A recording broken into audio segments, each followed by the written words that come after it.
Hey everyone, my name is Scott Nance, and I'm very honored to be moderating our conversation today for the Mauritanian. And joining us on this panel, I'm just going to introduce everybody pretty quickly here. We have director Kevin McDonald, and what an amazing ensemble cast we have: Benedict Cumberbatch, Jodie Foster, Shailene Woodley, Zachary Levi, and Tahar Rahim. Welcome everyone to the conversation. Thank you so much. Let's start, Kevin, with you. How did this come about? And tell us about your first talks with Mahamadou that made you move forward on this movie. Well, I was sent the book, Guantanamo Diary, which Mahamadou wrote when he was still in Guantanamo. He was sent as letters to his lawyers. I was sent that by Benedict's company. Benedict's company, Sonny March, had optioned it. And I read it. I was amazed by it, but my initial instinct was, well, maybe this is a political film about Guantanamo and maybe the war on terror. Maybe we've all seen enough about that. And then it was suggested that I speak to Mahamadou himself, and that was really the turning point for me, because he's such an extraordinary, warm, intelligent, amazing person. And I was smitten, I suppose, by him. Particularly because he started telling me about his love for movies, love for all things American, actually. He loved American culture when he learned to love it while he was in Guantanamo Bay. I mean, that's one of the paradoxes of this story.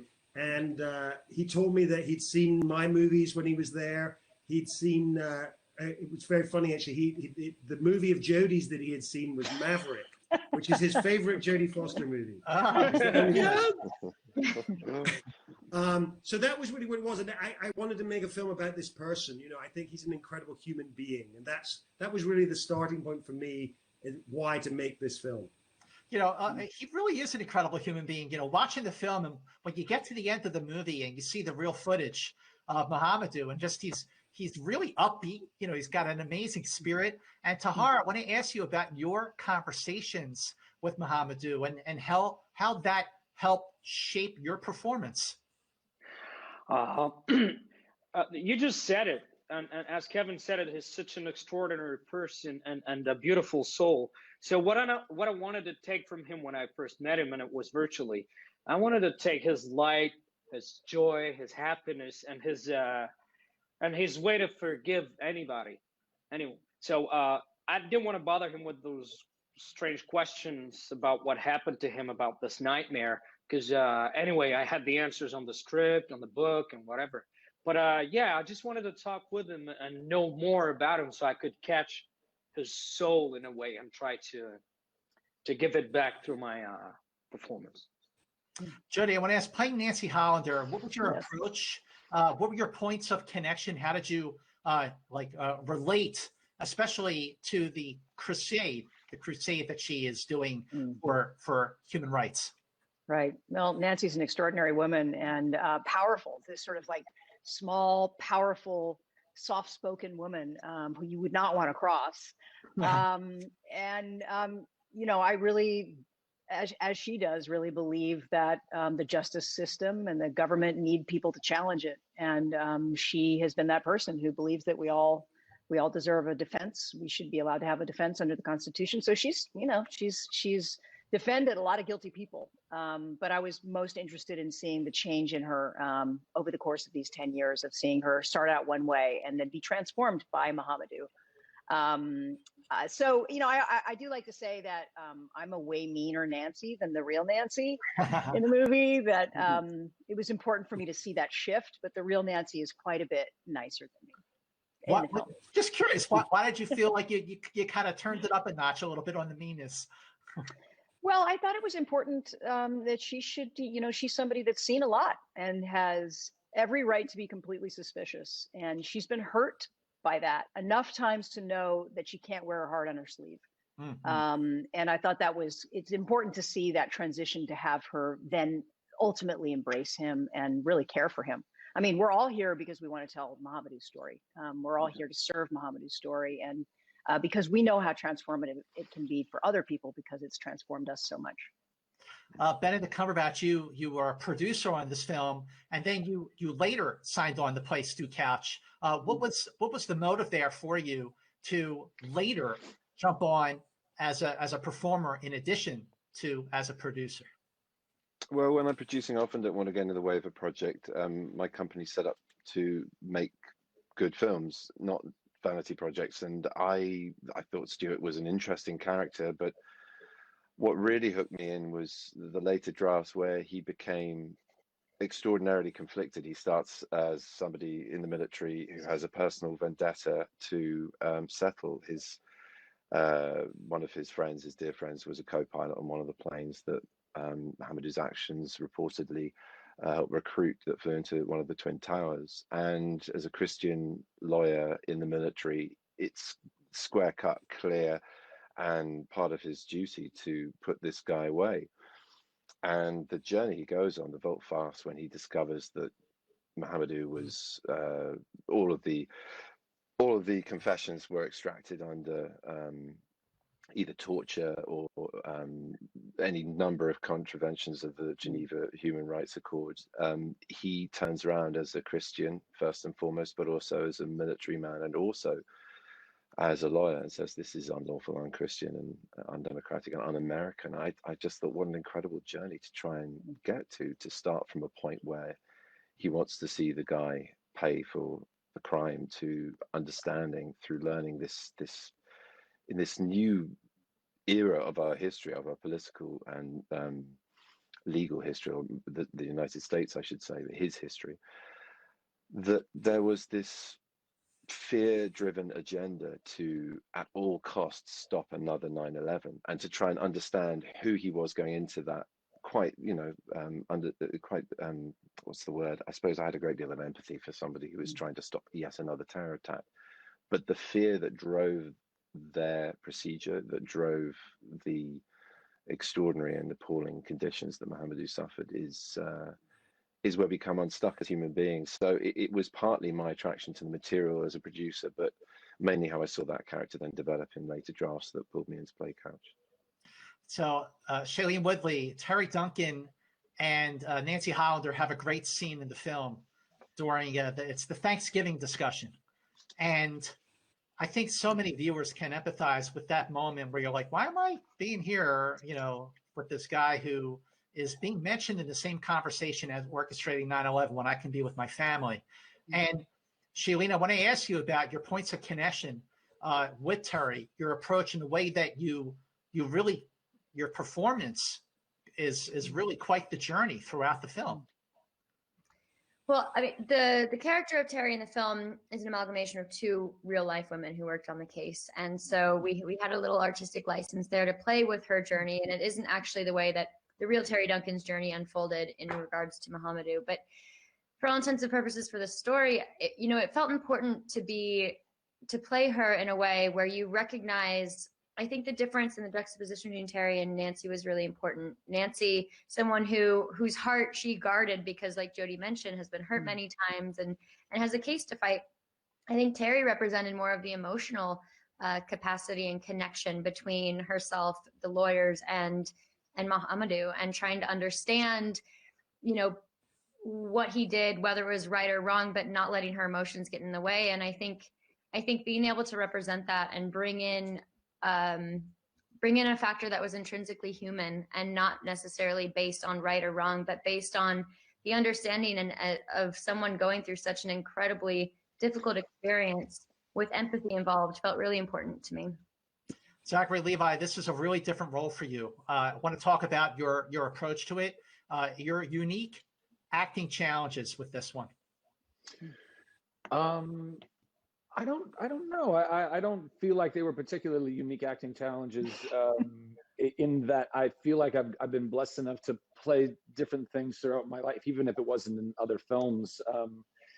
I mean, I had an incredible scene partner in Benedict almost all of the time, and that was delightful. And one of the reasons I decided to want to do this, I mean, between the pedigree of Kevin and Benedict and Jody and Shailene and Tahar, who I had not seen up to previously, this was all just a really dreamy kind of thing to step into. But I think that, I think from a character perspective, similar to Shailene, my character was an amalgam of a few different people. And I think that, I just wanted to make sure that I was supporting Mohamedou's story, as Jody was pointing out before, we are all telling this story, and I think to be used in a way, in an empathetic way, to represent a type of personality that was behind the egregious treatment toward Mohamedou, to still maintain that there is a human being behind that, a human being that was gripped with fear.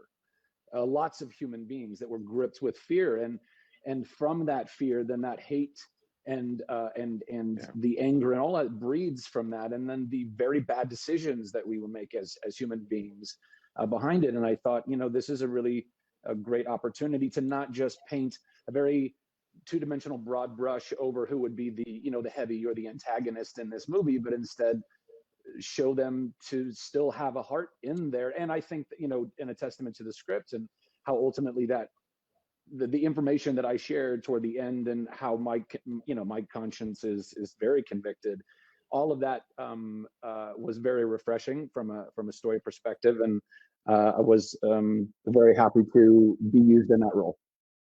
Well, Zachary and Benedict, I want to introduce you to Tahar Rahim, who I believe you're meeting here in this virtual area for the very first time. Too bad.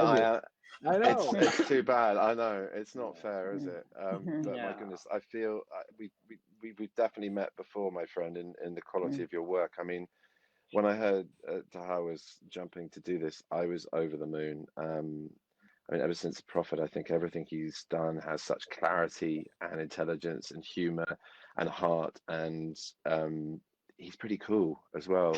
All of which I think does tie in with Mohamedou. Although I think well, yeah, if there was a cool-off, I think Tahar, it would be an interesting thing between Mohamedou and Tahar. But he has to go on such a journey in this film. I mean, an extraordinary journey, and like we're talking about, it's something that should pull the audience one way and then the other. There shouldn't be a clear-cut understanding of him until you've been on that journey with him. And what you managed to do is pull us in hook, line, and sinker with your performance. So yeah, I feel I've met you through this project and through your previous work, and I know how excited Mohamedou, who this is all about, is about your portrayal and all of the rest of the actors on this panel's work for this film. So that's the only praise I ever need, really. I think with a project like this, he's happy. He's happy. Thank you, Benedict. Thank you. Tahar, you're welcome. Your performance, Tahar, isn't just emotionally growing; it is physically growing. So I wanted to ask you about your physical preparation, about losing the weight, about enduring some of the tougher scenes, especially at Guantanamo during the torture. I didn't do this by myself. I've been surrounded by great actors and Kevin, a great director. So first of all, I wanted to give my respect to everybody, but especially to Kevin and Benedict, to have found the courage to bring this story and to make a movie about Mohamedou, about what's happening over there, because I don't think it was an easy piece to do. And I think I'm losing myself. What I was saying is, okay. I went on a very drastic diet first of all. I ate boiled eggs like every day. As I said to Kevin and Jody, I almost turned into a chicken. And that's the first thing I did. And when you're fast, it's strange. Your emotions are leading you in some places you couldn't expect, emotionally wise. Something's happening. Usually you're trying to seek your emotions, and this time the emotions leads you to some places, and then you just have to follow it and to surrender to your guts, to your imagination, and to what you feel is right in the moment. Plus, I think I needed to put myself in realistic conditions in a physical way to have a taste of what Mohamedou and the other detainees went through, so I could believe in it. Wearing real shackles, being on a very cold cell, trying as much as possible to be waterboard or whatever. And yeah, that helped me to find a way to portray him and to be truthful. Otherwise, I don't think it's possible to just imagine it. Mm-hmm. Wouldn't have been possible. Kevin, I want to ask you, in addition to all of the characters in this movie who go through an arc, it's also the viewer, the moviegoer, the watcher who goes through an arc as well. One that is rushed to judgment to being like, hey, not so fast. Wait a minute. Believing his innocence. So I want to ask you about guiding your cast through that arc in such an organic and believable and authentic way. Well, I hate to throw it back to the actors, but really, it's they who are doing that, and the nuance of that ambiguity, and the ambiguity, I think, is the word. It's at the center of all of this. It doesn't fit any particular genre, this movie. I think you go in, you feel it's going to be a thriller, and then it becomes a story of injustice. It becomes a character study of the central characters in it and the transformations that they make. So all the way through the movie is sort of, not quite doing what you want it to do. And I think that, particularly Tahar has this incredibly difficult job of, in the same scene, making you fear him, making you suspicious of him, making you pity him, making you love him. And that was remarkable for me to watch. And the amount of material he gave me also to play with in the cutting room, with the different levels of those things being gone through, like the gears on a fine Ferrari, it was really something incredible to behold. So yeah, I can only say that, I had a wonderful group of actors who each brought, the nuance and the intelligence to portray that ambiguity in a way that was never confusing. It was you're never uncertain where you're at. You know where you're at every moment because they're truthful at every moment. That's actually the key right there, Kevin, is that you know where you're at and it all feels extremely truthful. Yeah, making movies is obviously a very collaborative process. And Jody, I want to ask, particularly in the scenes that you have with Tahar and Shailene, which are among the most powerful in the movie, like how you collaborated, how you sort of worked through scenes, maybe tried different things to make them better. Can you talk about that process? Yeah. Well, look, everything always comes from the script, and the script always comes from the primary source, and the primary source comes from the real life. So I feel like the truth just kept getting, it just keeps getting better and better. We were really inspired by that first script. And so we did a little bit of rehearsal in the beginning. We got to know each other. We got to, cut out things that were unnecessary and amplify things that we needed to feel a little bit more. But there's always something magic and beautiful that happens between action and cut. Yeah. That I can't explain, I can't talk about. I have no idea what it is. And for me, really, and I know Shailene feels the same way in our scenes, I think we were just like blown away by Tahar. I think we were just like, I'm just so glad that I'm in this room and that I get to be in this moment with this guy, and we get to watch him have this truth on screen. It really was it was an honor. It really was an honor to be in that room. Shailene, take it away. I mean, she said it perfectly. It was like watching the most brilliant play you've ever seen over and over and over and over again. Because so many of our scenes, he had these monologues that were pages long. And like Evan was saying, he had to experience so many different rolling emotions within 6 minutes. And Jody and I just kept trying to remind myself, like, just hold space. I felt like we were holding space. Beautiful unfolding of a human experience.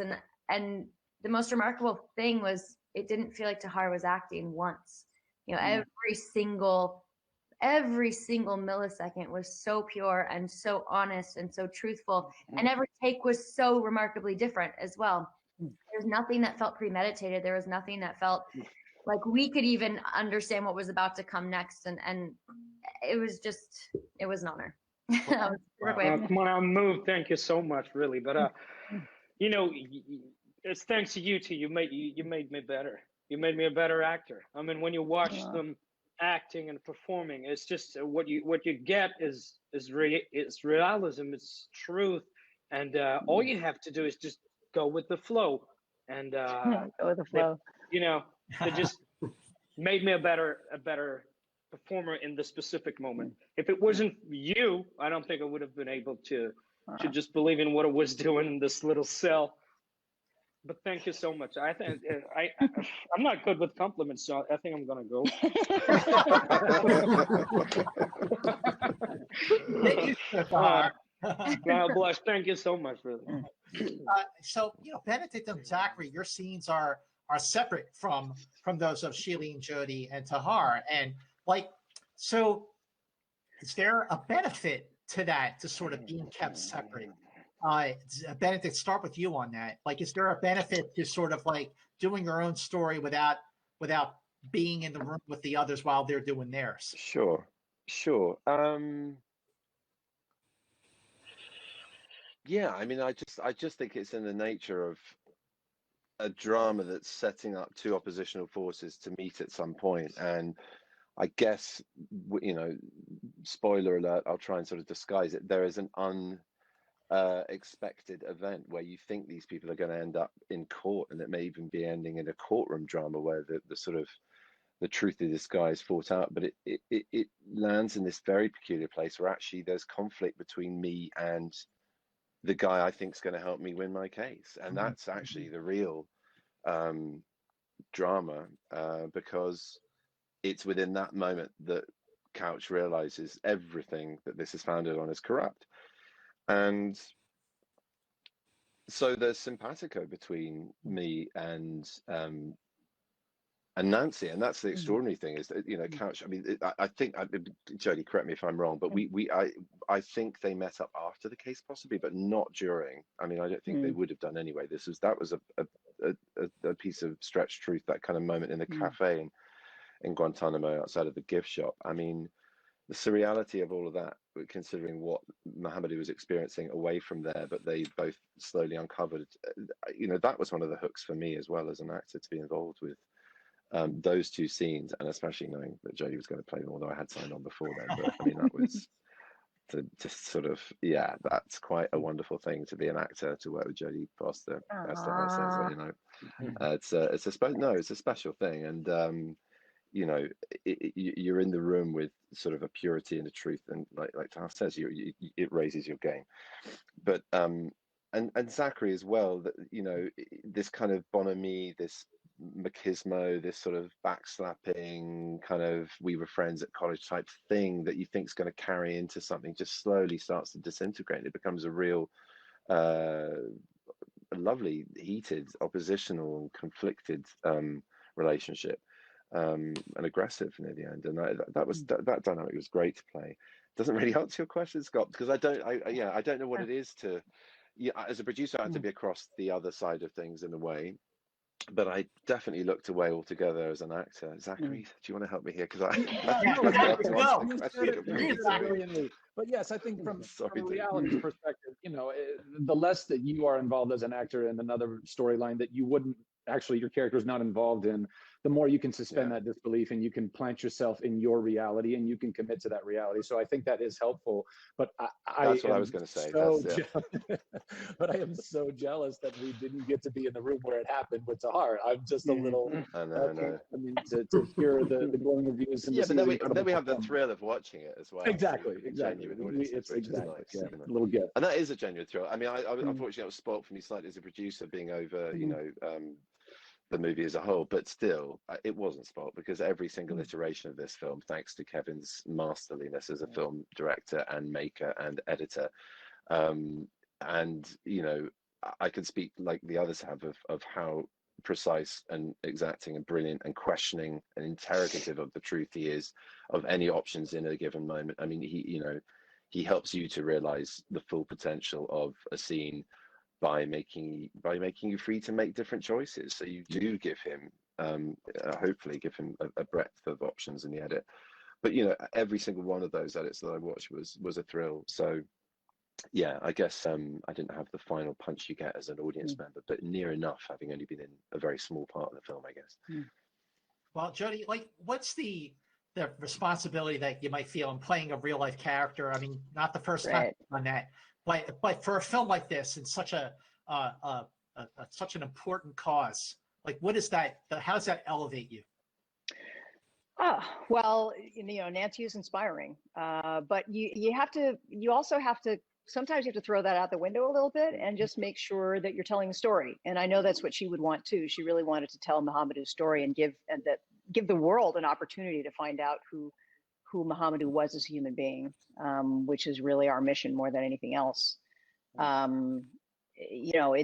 think that the biggest responsibility that we have is that every single character has to have a point of view that's true to them. And, as Zachary was saying, which I really agree with, it's something that we don't talk about a lot, as Americans experiencing 9/11 and being in that moment, everything that we did from that moment on was because of fear. And the mistakes that we made were because of fear. That show of strength, the baring of the teeth, the suspicions, throwing justice out the window, throwing democracy out the window was because we were scared. And I remember that. I mean, I remember that day, I remember that year, and it's important for us to remember that through the characters. Well, it's interesting because that's one of the things. So that's one of the things that that Mohamedou himself talked about with the guards. That these young guards, who were 18, 19, 20 years old, they were just terrified. They were terrified of him. They thought he was a monster. They thought he was Hannibal Lecter. And he breaking down that fear. It in, Kevin. Yeah, I had to get it in. Breaking down that fear, I think, was one of the remarkable things that he did. He befriended some of these guards and made them see that he was a human being like them. And I think that's ultimately the what we want people to take from this movie, is that what we want them to see. Mohamedou is a person like you, and he bleeds like you, he feels like you, he can laugh like you too. Well, that is a wonderful point to end this conversation on. I want to thank all of you, Kevin McDonald, Benedict Cumberbatch, Shailene Woodley, Jodie Foster, Zachary Levi, and Tahar Rahim. Thank you so much for this engaging conversation. And Mauritanian, make sure you tell everyone to see this powerful movie. Thank you so much, and happy holidays, and be safe, everyone. Okay. Thank you. Thank you. Thank you. Everybody. Thank you. Bye, everyone. Bye. Nice to see everybody. Bye, guys. Pleasure to meet you, Tahar. Great to see you. Yeah, me too. I will get to Happy meet Christmas. Happy meet birthday, together Jodie. physically. I want to have a drink with you Happy all birthday. Oh, Bye, yeah, happy bye, birthday, bye. Jodie. This feels